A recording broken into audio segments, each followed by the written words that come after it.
a few miscellaneous necklines. You can have a keyhole opening. This could be a variety of sizes and shapes, but the general idea is that you have some sort of a neckline that then is attached to an additional opening here. You could also add interest with a nice button or even a bow, some kind of feature up here where the keyhole meets at the top. You have, of course, collared shirts. The collar can be a variety, again, of sizes and shapes. There are Peter Pan collars, there are standard shirt collars. I'll actually do a whole other video series on types of collars, but as far as necklines are concerned, collared is an option. We have strapless necklines, which, as the name implies, the dress or top goes across the body with no support to the shoulders holding the top up.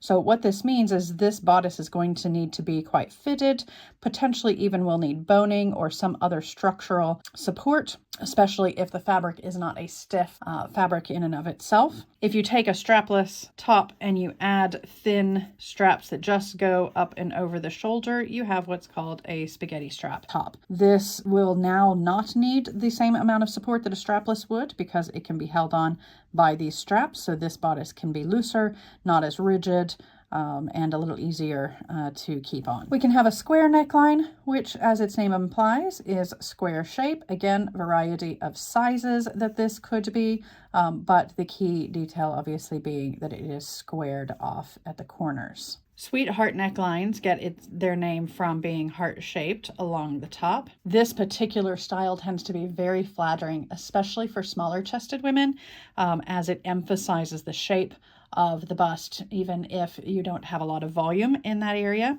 Very flattering style. You can, like the strapless, add spaghetti straps to a sweetheart neckline, so it can be either way, strapless or with some straps. A sweetheart neckline that has had a fabric piece added to it that goes around the armhole as well as up and behind the neck is called a Queen Anne style. So this is all fabric.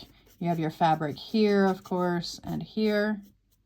And then it will generally be covering the back as well, where it wraps around to the back side.